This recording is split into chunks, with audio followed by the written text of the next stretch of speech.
Cristo en nosotros es la única esperanza que nosotros tenemos. El presidente Trump, presidente de los Estados Unidos, dice: yo no voy a permitir que estos inmigrantes lleguen a mi país. Ellos deberían quedarse en su país. Estoy completamente de acuerdo. Estoy completamente de acuerdo. Porque estos inmigrantes están viendo su esperanza en llegar a un lugar que no va a solucionar sus problemas. Porque ellos creen que sus problemas van a terminar con llegar a ese lugar o con estar con esa persona. Y eso es falso. La palabra de Dios dice que Cristo en mí es la esperanza que yo necesito. Esas personas en las naciones donde ellos pertenecen, ellos tienen que quedarse a orar por sus naciones, orar por sus gobernadores. ¿Por qué sus gobiernos están como están? Porque el gobierno de Colombia no está tan bien que digamos. Todos los gobiernos en el mundo están en crisis. En todos los gobiernos del mundo hay corrupción, y la Biblia enseña por qué. Y las personas ven que la situación está crítica y siguen poniendo su esperanza en cosas terrenales. Siguen poniendo su esperanza en personas, en hombres, en mujeres. Y no entienden que Cristo es todo lo que yo necesito. Cristo es todo lo que necesitamos. En Cristo está la plenitud del ser humano. A mí me han dicho: César, ¿tú por qué no te vas a los Estados Unidos? Mi mamá todo el tiempo me dice: mijo, véngase para acá, mijo, véngase para acá. Allá vas a tener una mejor vida. Una mejor vida. Una mejor vida. Yo tengo a Cristo. Yo tengo a Cristo, yo no necesito una mejor vida. Yo con Cristo estoy más que lleno. Yo no necesito ir a Estados Unidos, en Europa, para tener una mejor vida. El mundo busca eso.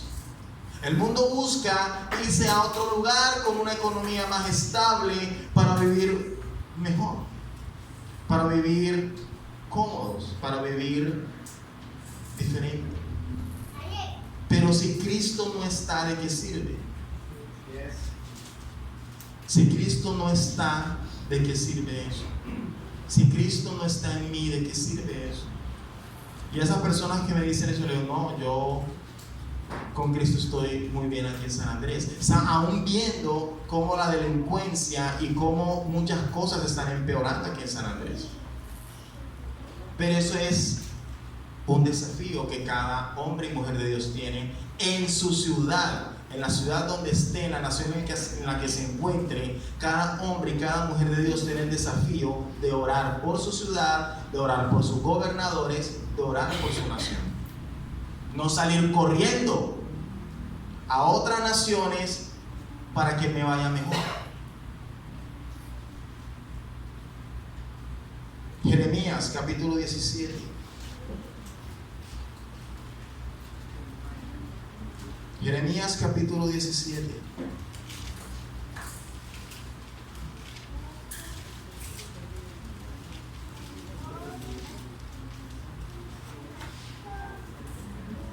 Jeremías capítulo 17, versículo 7. Jeremías capítulo 17, versículo 7 dice así: bendito el varón, y la palabra varón incluye a todo el género humano, hombres y mujeres.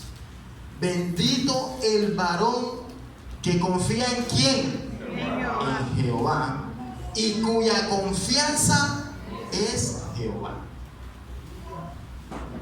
Sea que viva en el desierto, de donde no hay agua y no hay nada, ahí el Señor lo va a bendecir. Pero ahora viniéndonos aquí a San Andrés, por ahí escucho muchas personas hablando, pastores. Escuché un pastor decir: la solución de San Andrés va a venir cuando voten por fulanito. Un pastor. Y muchas personas creen realmente que el cambio de San Andrés va a venir con cierto candidato. Es impresionante cómo la gente, generación tras generación, son engañados y siguen creyendo en el engaño. Es impresionante que yo piense que un hombre que se posesione en la gobernación realmente va a transformar una ciudad. Y yo quiero enseñarles una cosa a ustedes, iglesia, esta noche. En el Antiguo Testamento, en la época de Israel, Dios establecía a los reyes en la nación. Y los reyes tenían que cumplir ciertos requisitos. Los reyes corresponden en esta época a los gobernadores, los presidentes, los alcaldes. Y quiero explicarles cómo debía comportarse el rey y qué Dios le exigía a esta persona que se posesionaba en el cargo para dirigir a su pueblo. Quiero que vayamos todos a Deuteronomio capítulo 17. Deuteronomio capítulo 17. Deuteronomio capítulo 17 está el Señor dándole unas instrucciones a Moisés de las cosas que debe cumplir la persona que se posesiona en el cargo de gobernar. Hay varios requerimientos que Dios le pide a esta persona, pero no lo vamos a leer todo, vamos a leer solamente una parte. Capítulo 17, versículo 18. Capítulo 17, versículo 18 al 20. Vean lo que dice. Deuteronomio 17, versículo 18 al 20. Y cuando se siente sobre el trono de su reino, entonces escribirá para sí en un libro, una copia de esta ley, del original que está al cuidado de los sacerdotes levitas. La palabra de Dios, la ley de Dios, la original, la tenían guardada los sacerdotes levíticos. Pero el rey no era parte del sacerdocio. El rey iba a reinar y los sacerdotes ministraban en el templo. Pero ese rey tenía que tener una copia de la Biblia. ¿En dónde? Ahí al lado del trono donde él se sentaba, ahí en la mesita al lado. Tenía que tener una copia del libro de la ley. ¿Para qué? Versículo 19. Y lo tendrá consigo y leerá en él todos los días de su vida, para que aprenda a temer a Jehová su Dios, para guardar todas las palabras de esta ley y estos estatutos. ¿Para qué? Versículo 20. Para que no se eleve su corazón sobre sus hermanos, ni se aparte del mandamiento a diestra ni a siniestra, o sea, ni a derecha ni a izquierda, a fin de que prolongue sus días en su reino, él y sus hijos en medio de Israel. Estaba demasiado claro cómo debía reinar ese gobernador. Era un hombre que tenía que regir su mandato, su administración, bajo la palabra de Dios. Eso estaba claro. Pero adivinen, iglesia. Bueno, quiero explicarles lo que sucedió. Imagínense. Valga la corrección. Imagínense que fueron muy pocos. Yo creo que ni caben en esta mano los reyes que obedecieron esto. No llegan a 5. Los reyes de Israel y de Judá que se sentaron en el trono y gobernaron según estos parámetros. Impresionante.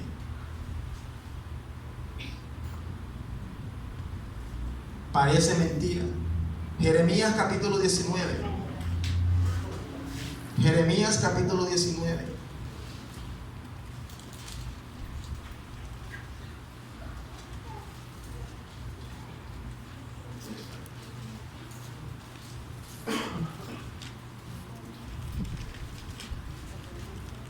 Jeremías capítulo 19, versículos 3 y 4. Ya habían pasado cientos de años después de que Dios le dio la ley a Moisés. Jeremías capítulo 19, versículos 3 y 4 dice así: dirás pues, oíd palabra de Jehová, oh reyes de Judá y moradores de Jerusalén. Así dice Jehová de los ejércitos, Dios de Israel: he aquí que yo traigo mal sobre este lugar, tal que a todo el que lo oyere le retiñan los oídos. O sea, él estaba profetizando que él iba a traer mal sobre la nación. Dios iba a traer el mal sobre la nación. Y cuando Jeremías predicaba eso, la mayoría de las personas en Israel no le creyeron. Pensaron que él era un falso profeta. ¿Tú cómo vas a estar predicando mal contra la...? Y eso era exactamente lo que Dios iba a hacer. Porque toda la nación y los reyes se habían apartado de Dios. Todos. Versículo 4. ¿Por qué? Porque me dejaron y enajenaron este lugar y ofrecieron en el incienso a dioses ajenos, los cuales no habían conocido ellos, ni sus padres, ni los reyes de Judá, y llenaron este lugar de sangre de inocentes. Los reyes, los gobernadores, se corrompieron. Se corrompieron. Exactamente igual a lo que está sucediendo hoy.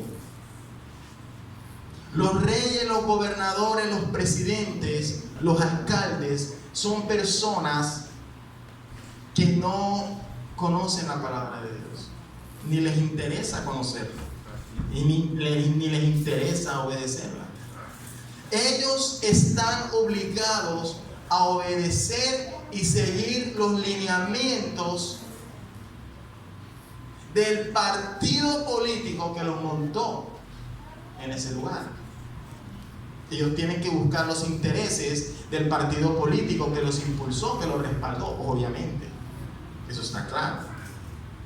Ellos no pueden alinearse conforme a la palabra de Dios. Y aún así hay personas que creen que cierto personaje va a traer la solución a San Andrés. Y ese pastor que dijo eso, la solución es votar por fulanito. Entonces yo le respondí: San Andrés se va a arreglar cuando se arrepienta de sus pecados y vengan a Cristo. Cuando tú a San Andrés se arrepiente y venga a Cristo, ahí se va a arreglar la ciudad. Ahí está. Calladito, ni me respondió.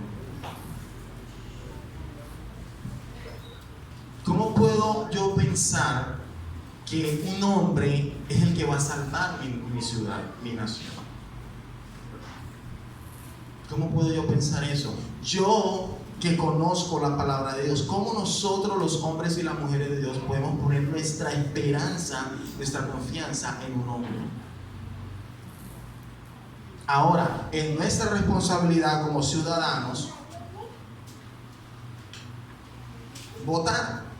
Nosotros tenemos el derecho de votar por el que cada uno quiera, por el que le parezca que va a tener una buena administración. Pero independientemente de la persona por la que yo vote, yo tengo claro y lo tengo claro como el agua de que esa persona no va a solucionar los problemas de San Andrés. Eso yo lo tengo claro porque la palabra de Dios me lo muestra. La palabra de Dios habla muy claramente de todo lo que va a suceder. ¿Será que alguien va a poder combatir la delincuencia y la maldad que está aumentando en San Andrés y en el mundo? ¿Qué dice la palabra de Dios? Vamos por favor al libro de Mateo capítulo 24. Mateo capítulo 24.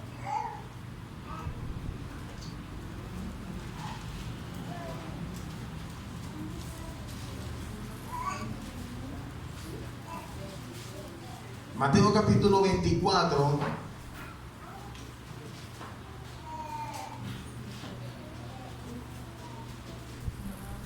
El capítulo 24 de Mateo es Jesús hablando de los acontecimientos de los últimos tiempos.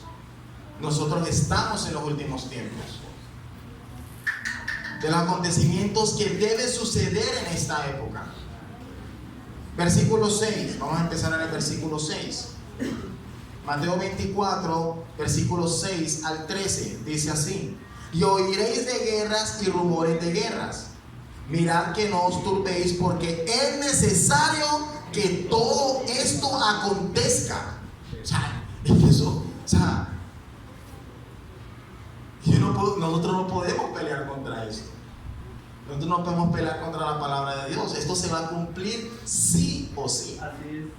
No hay nada que hacer contra lo que se va a cumplir en la palabra, pero nosotros sí debemos orar por muchas cosas. Ahorita les voy a explicar. Versículo 7: porque se levantará nación contra nación y reino contra reino. Habrá pestes, hambres, terremotos en diferentes lugares. Todo esto será principio de dolores. Entonces os entregarán a tribulación, os matarán, seréis aborrecidos de todas las gentes por causa de mi nombre. Muchos tropezarán entonces y se entregarán unos a otros, y unos a otros se aborrecerán. Muchos falsos profetas se levantarán y engañarán a muchos. Y por haberse multiplicado la maldad, el amor de muchos se enfriará. Mas el que persevera hasta el fin, este será salvo. Por haberse multiplicado la maldad, el amor de muchos se enfriará. La maldad, iglesia, va a aumentar. Y eso no significa que la iglesia va a quedarse quieta sin hacer nada. Por eso es que nosotros, sabiendo que la maldad en la juventud de San Andrés va a seguir aumentando, nosotros aún así vamos a ir a la juventud a predicarle la palabra. Sabiendo que la maldad en la juventud, la delincuencia va a aumentar, nosotros vamos a continuar predicándole a la juventud. En la cárcel, en los barrios, donde el Señor nos los ponga, nosotros vamos a predicarles. Sabiendo que la delincuencia va a aumentar. Pero en medio de tanta maldad y tantas cosas que van a suceder, Dios nos va a guardar. Dios nos va a guardar. ¿Y por qué la maldad va a aumentar? ¿Y por qué los gobiernos van a continuar corruptos? ¿Y por qué estas cosas? ¿Por qué? ¿Por qué? La palabra de Dios lo explica muy claramente. Vamos por favor al libro, se me perdió, Lucas capítulo 4. Lucas capítulo 4. ¿Por qué el mundo está como está? ¿Por qué?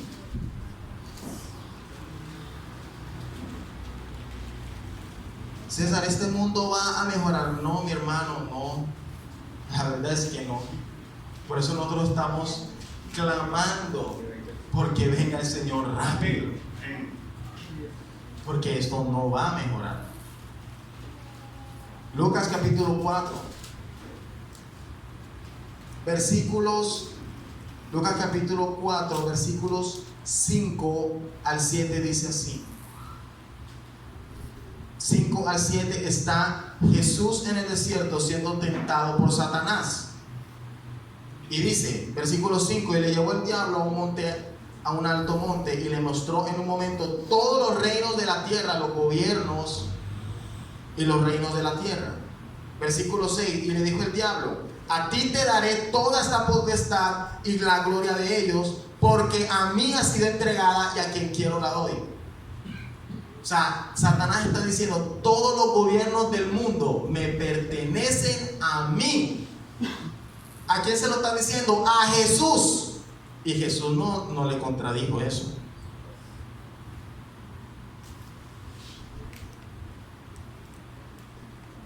El diablo está diciendo: todos los gobiernos del mundo, la gobernación de San Andrés me pertenece a mí. Y es verdad. Es verdad. La gobernación de San Andrés le pertenece a Satanás. Por eso hay tanta corrupción, tanta manipulación, tanto detrimento patrimonial, tanta maldad.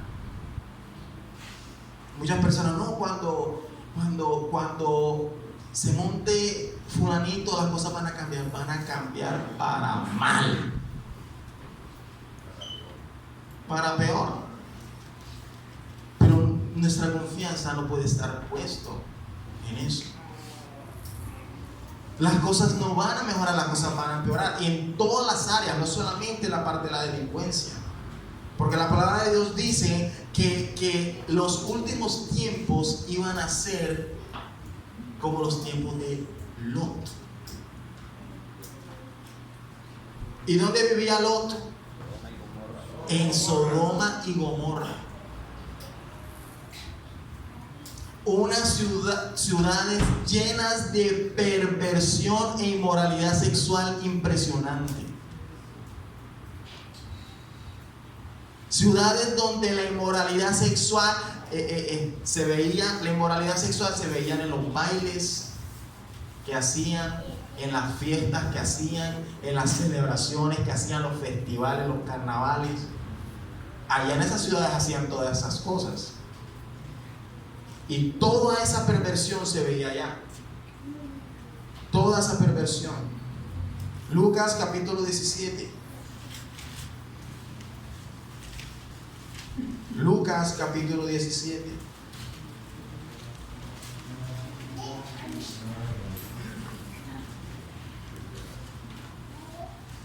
Versículo 24.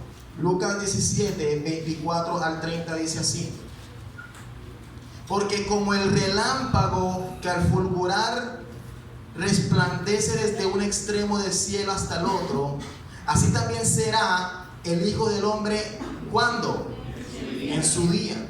Pero primero es necesario que padezca mucho y sea desechado por esta generación. Ya Él fue desechado. Ya Jesús fue desechado, murió y resucitó hace miles de años. O sea que esto que Jesús está a punto de decir ya está sucediendo. Versículo 26. Como fue en los días de Noé, así también serán los días del Hijo del Hombre. Comían, bebían, se casaban y se daban en casamiento hasta el día en que entró Noé en el arca y vino el diluvio y los destruyó a todos. Asimismo, como sucedió en los días de Lot, comían, bebían, compraban, vendían, plantaban, edificaban. Mas el día en que Lot salió de Sodoma, llovió del cielo fuego y azufre y los destruyó a todos. Por ahí escuchaba a un cristiano decir: no, yo voy a votar por fulanito. Yo no voy a votar por fulanito porque él está con la ideología de géneros. Él está a favor de la ideología de géneros. Iglesia, cualquier candidato que se monte al gobierno no va a poder evitar la ideología de género. No lo va a poder evitar. De hecho, ya está en todos los gobiernos. La agenda homosexual está en todos los gobiernos. La agenda LGTBI está en todos los gobiernos del mundo, menos en algunos países musulmanes. Pero aquí en San Andrés ya hay atención para los de la comunidad LGTBI. ¿Cómo? Imagínense. Sea el que se monte, no hay manera de evitar eso. ¿Por qué? Porque eso ya estaba escrito. Eso no, nadie lo va a evitar.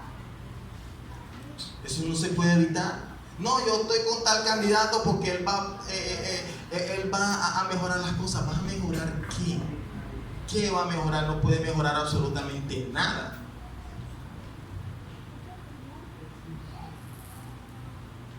Pero la gente sigue engañada.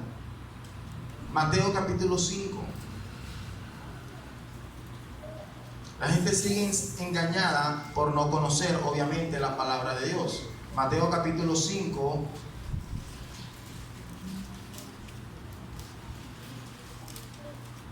Versículo 18. Mateo capítulo 5, versículo 18.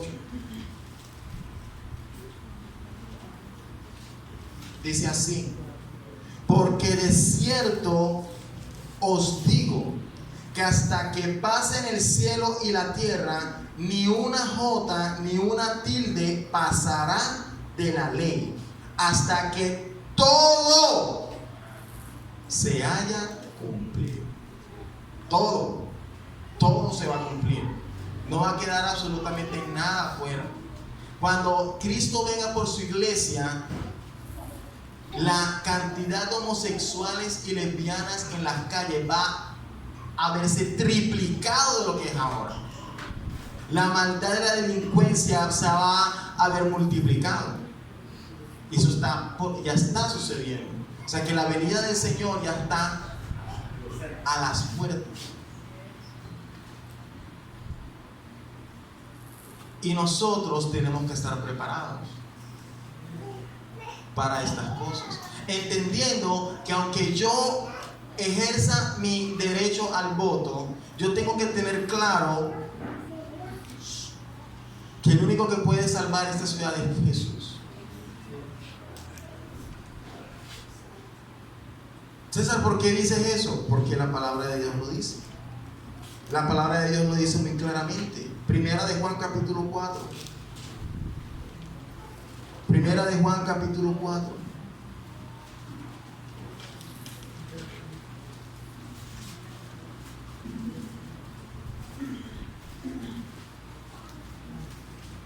Primera de Juan capítulo 4.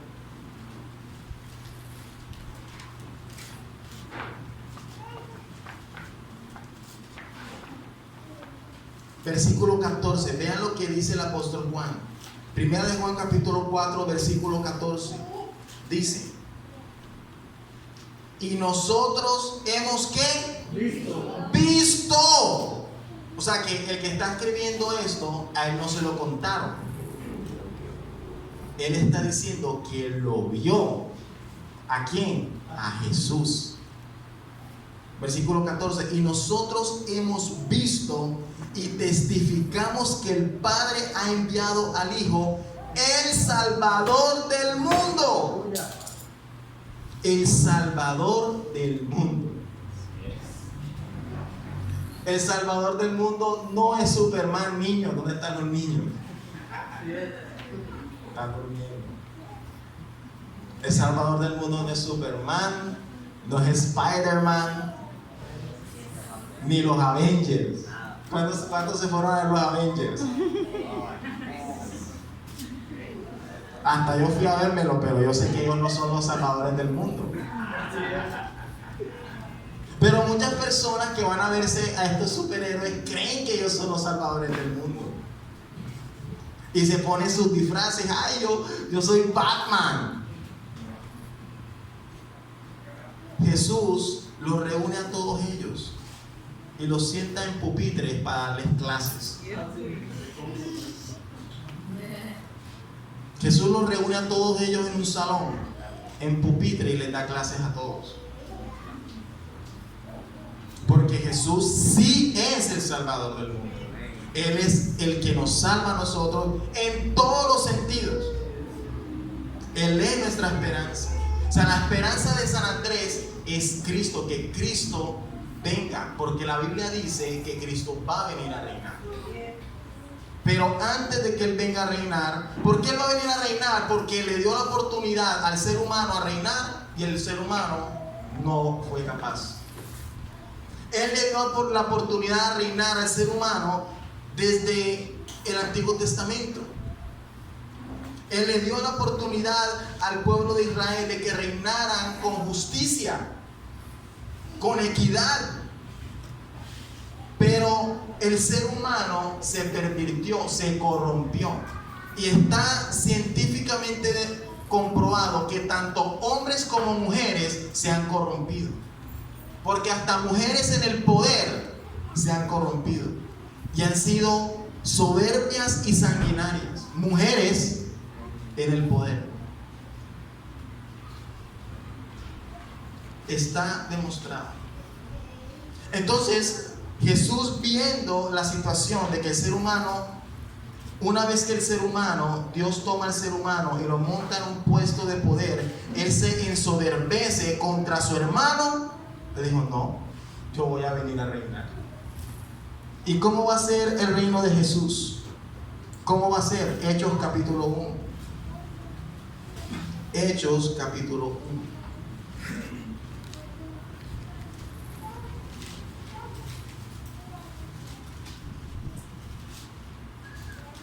Hechos capítulo 1.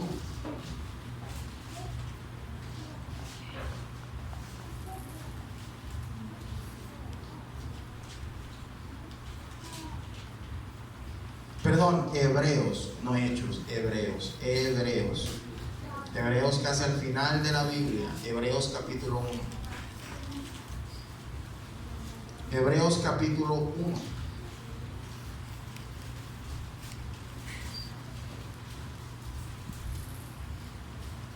Hebreos capítulo 1 versículo 8. ¿Cómo va a ser el reino de Cristo? Hebreos capítulo 1 versículo 8 dice: mas del Hijo dice: tu trono, oh Dios, por el siglo de siglo. Cetro de equidad es el cetro de tu reino. Cetro de equidad. Para los que no saben qué es equidad. Igualdad. Los gobiernos en el mundo, para los que no saben, los gobiernos en el mundo, en todas las naciones, favorecen a ciertos grupos de personas. Tristemente, ellos gobiernan para favorecer a un grupo de personas. Ellos no gobiernan con equidad.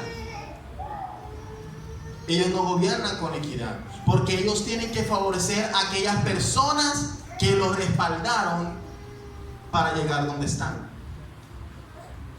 Ellos no pueden ayudarles, no les interesa ayudarles a los que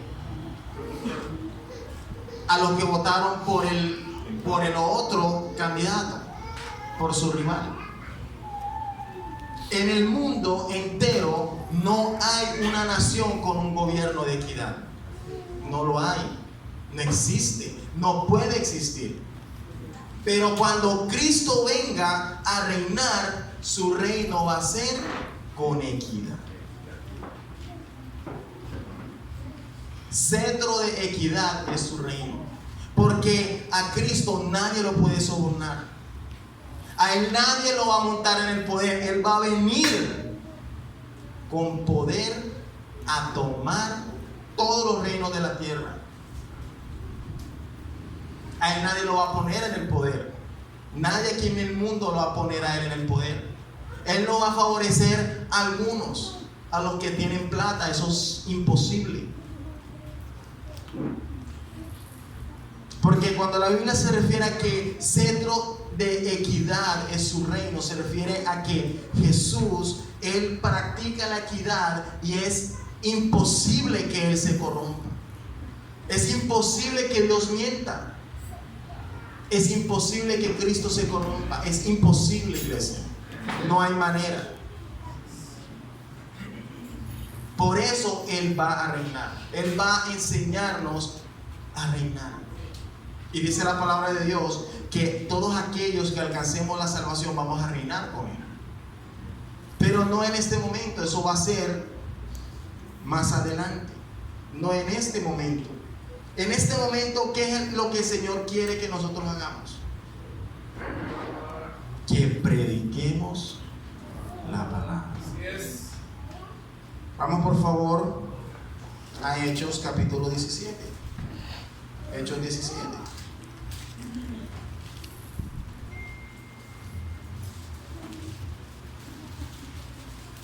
El Señor no quiere que su iglesia se esté preocupando por gobernar,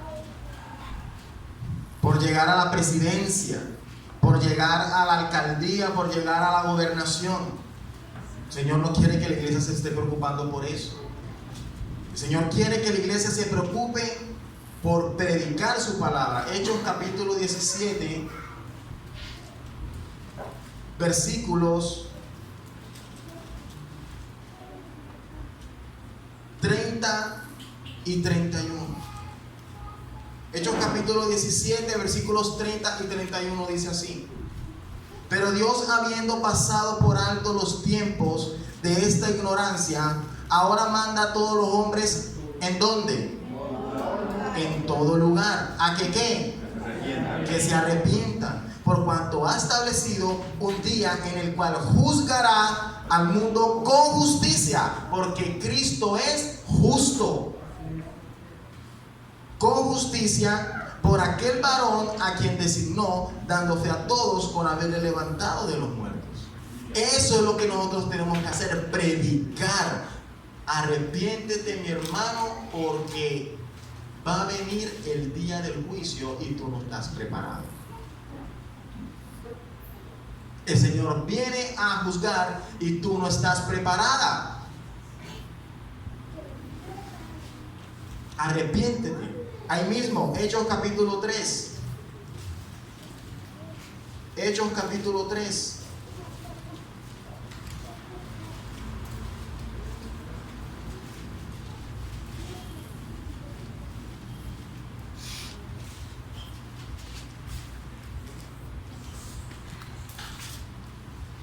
Hechos capítulo 3, versículo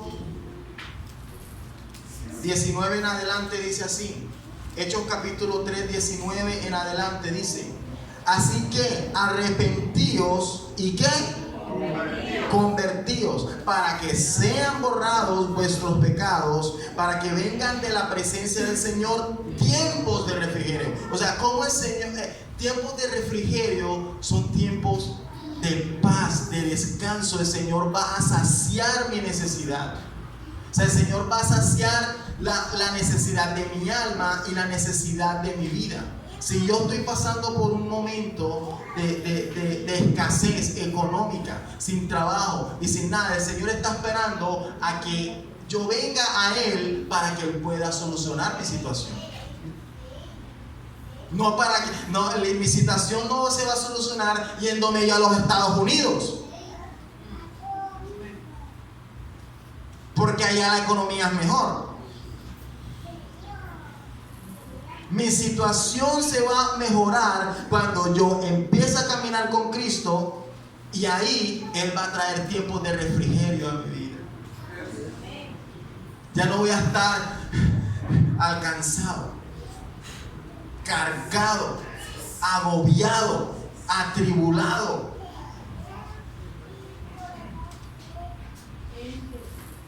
Sin saber qué hacer. Arrepentidos y convertidos para que vengan tiempos de refrigerio. Versículo 20. Y Él envía a Jesucristo, que fue antes anunciado. Versículo 21. A quien de cierto es necesario que el cielo reciba hasta los tiempos de la restauración de todas las cosas, de que habló Dios por boca de sus santos profetas, y que han sido desde tiempo antiguo. Eso es exactamente lo que el Señor quiere para nosotros, que nosotros prediquemos y anunciemos su palabra en medio de toda esta confusión. Nosotros vemos a familiares, amistades, haciendo campaña política por el uno, por el otro, por la otra, y la gente confundida. ¿Será que si yo hago campaña por me va a ayudar para conseguir un puestecito. Por ahí me dijeron a mí, César, habla con tal candidato que es amigo tuyo, hay un candidato que es amigo mío, habla con este candidato para que tú le dices que tienes una iglesia y le dices que la iglesia va a votar por él. Y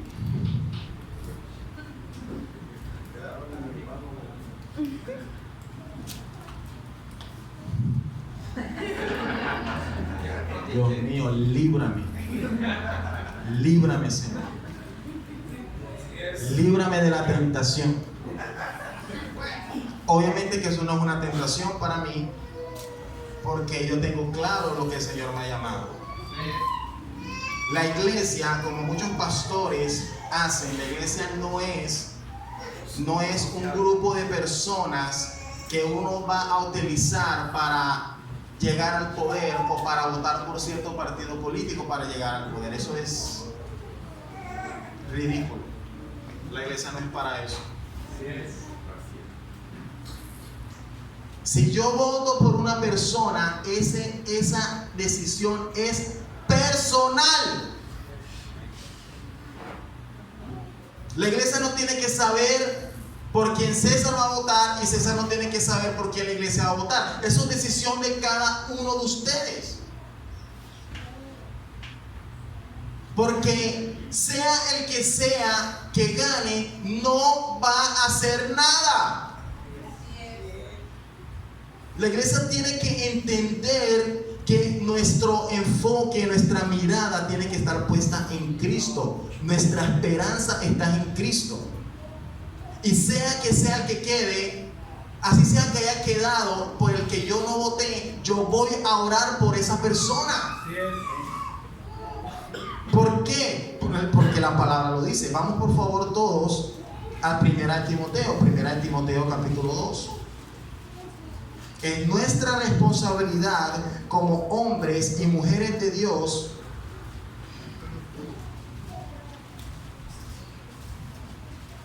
Primera de Timoteo capítulo 2.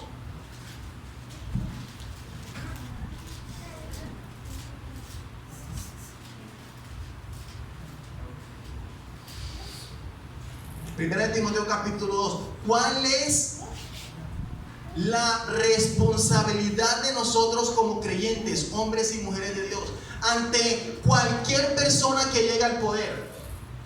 ¿Cuál es nuestra responsabilidad como creyentes? Primera de Timoteo capítulo 2, versículo del 1 al 4 dice así: exhorto ante todo a que se hagan rogativas, o sea, intercesión, oraciones, peticiones y acciones de gracias. ¿Por quiénes? Todos los hombres. Versículo 2: por los reyes, a los gobernadores, los presidentes, los alcaldes, por todos los que están en eminencia, los de la asamblea, los concejales, los diputados, los del ejército, los que están en eminencia, para que vivamos quieta y reposadamente en toda piedad y honestidad, porque esto es bueno y agradable delante de Dios nuestro Salvador. Versículo 4: el cual quiere que todos los hombres sean salvos y vengan al conocimiento de la verdad. Él quiere que si el Señor me puede utilizar a mí para predicarle al gobernador, bienvenido sea.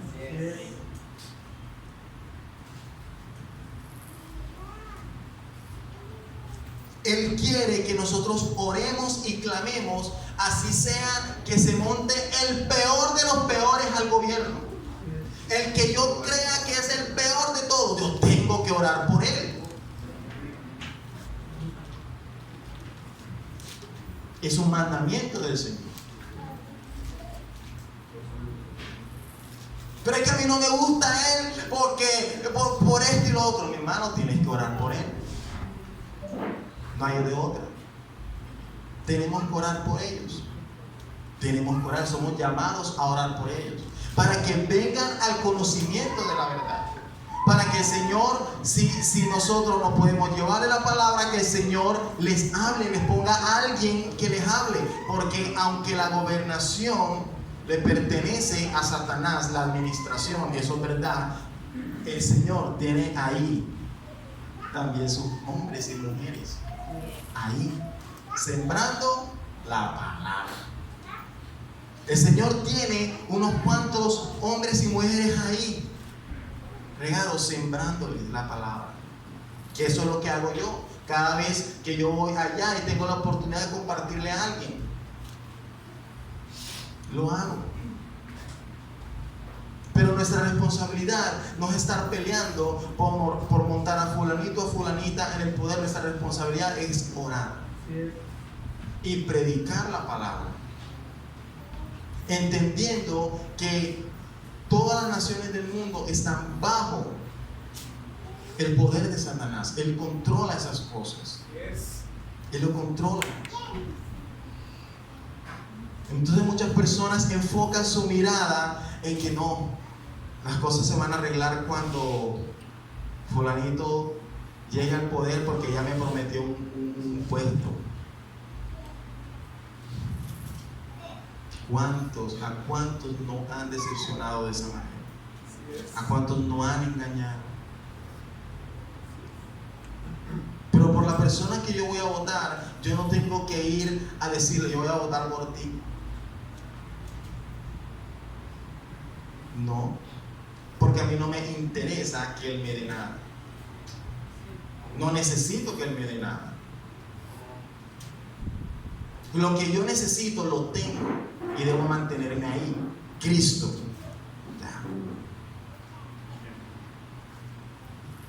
Pero es necesario que nosotros participemos en nuestro deber, en el deber que el Señor nos llama a orar por los gobernantes. Aparte de que la palabra de Dios dice que nosotros debemos sujetarnos al gobierno. Debemos sujetarnos. Vamos para allá. Primera de Pedro, capítulo 2. Primera de Pedro, capítulo 2.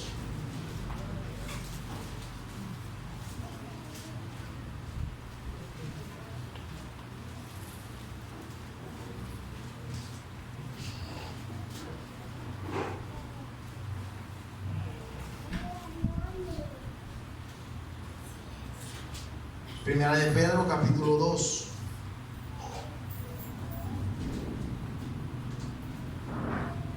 Versículos 13 al 15 dice así.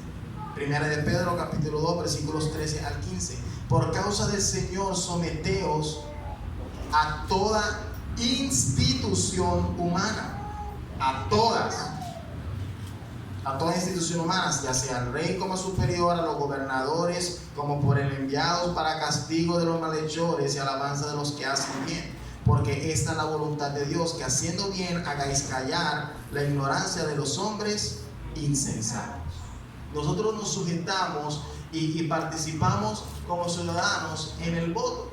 Nosotros debemos votar, y el voto ya es individual y personal de cada persona. Pero jamás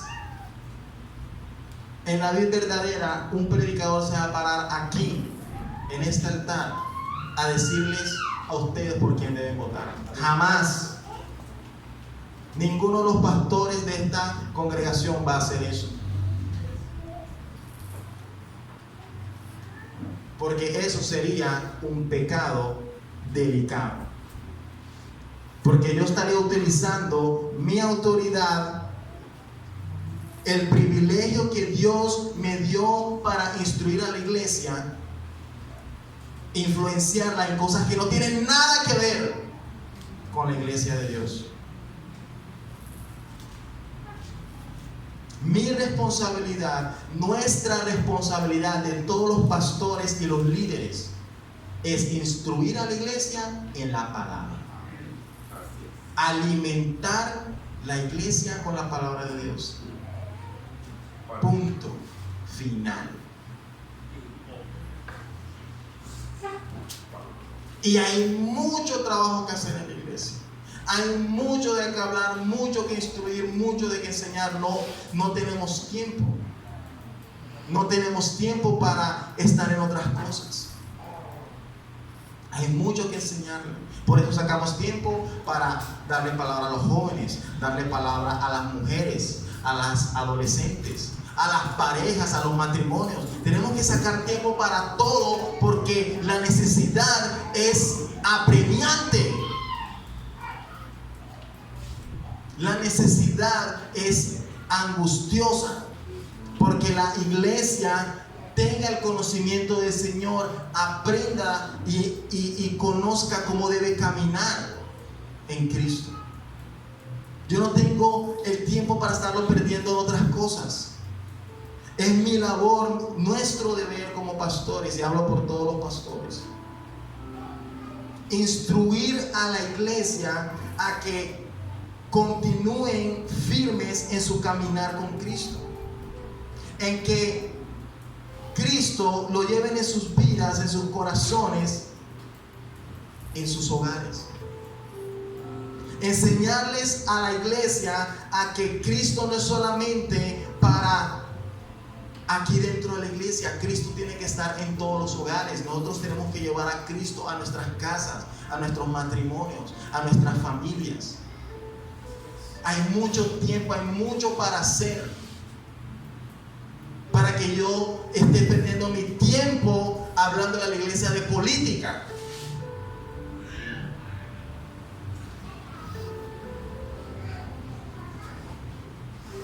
El Señor quiere que nosotros tengamos nuestra confianza en Él, que nosotros pongamos nuestra mirada en Él, que entendamos que los tiempos van a ponerse más malos, pero que mientras que nosotros estemos perseverando en el Señor nos va a guardar.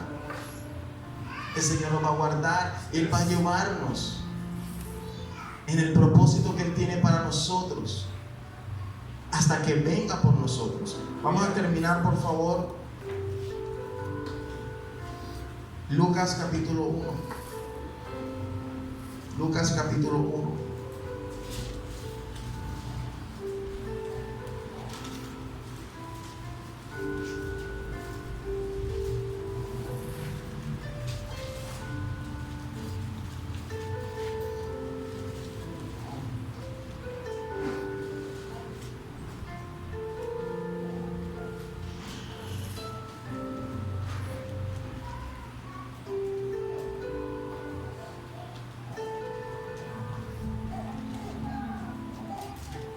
Lucas capítulo 1, vamos a leer del 28 al 33. Lucas capítulo 1, 28 al 33. El anuncio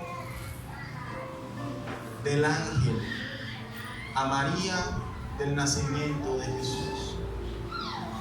Versículo 28.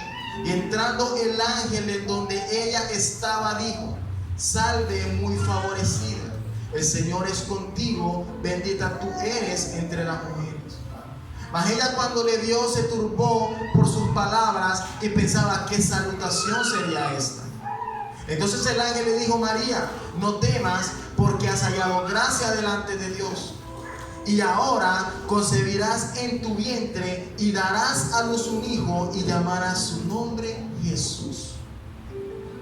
Este será grande y será llamado Hijo del Altísimo, y el Señor Dios le dará el trono de David su padre, y reinará sobre la casa de Jacob para siempre, y su reino no tendrá fin. Y su reino no tendrá fin. Aleluya. Nosotros pertenecemos al reino del Señor, al reino de Cristo. Nosotros no pertenecemos a los reinos de este mundo. Nosotros pertenecemos al reino de Cristo. Y por eso es que nosotros salimos a las calles a evangelizar y a predicar el reino del Señor, a predicar el arrepentimiento, a predicar el juicio de Dios. Ese es el trabajo que nosotros vamos a hacer mucho más fuerte de ahora en adelante. ¿Hasta cuándo? ¿Hasta qué día vamos nosotros? ¿Hasta cuándo vamos a ir nosotros a las cárceles? ¿Hasta cuándo vamos a ir a los barrios? ¿Hasta cuándo vamos a hacer evangelismo en las calles? ¿Hasta cuándo? Hasta que Cristo venga. Hasta que el Señor nos quite la vida, el aliento. La iglesia no puede parar de hacer la obra del Señor. La iglesia no puede descansar. César, ¿hasta cuándo vamos a orar en la iglesia? Hasta que el Señor venga.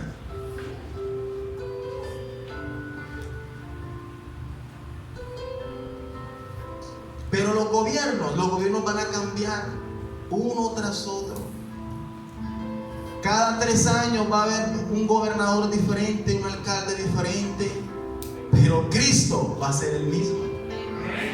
Cristo va a ser el mismo por siempre. Nuestra esperanza en Cristo no va a cambiar jamás.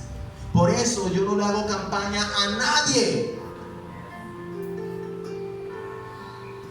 Por eso yo no le hago campaña a nadie, ni me pongo la camisa de nadie. Me pongo la camisa de Cristo. Me pongo la camisa de Cristo. Pero si alguno de la iglesia, si alguna persona en la iglesia le está trabajando con la campaña de alguna persona, no hay ningún problema. No quiero que piensen que eso es algún pecado o algo, no. Lo que tenemos que tener claro es que sabemos que la persona que llegue a ese lugar de poder, nada puede hacer. Nada puede hacer.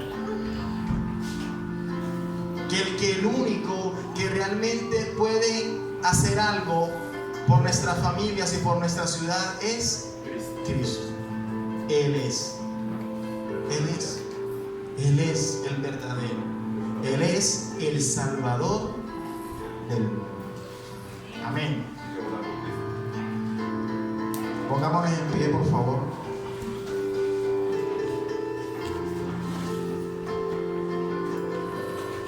Padre de la gloria, en esta hora, Señor, te damos gracias. Gracias, Padre Santo, por tu palabra, Señor, por tu verdad. Gracias, Dios Todopoderoso, porque tú eres grande, porque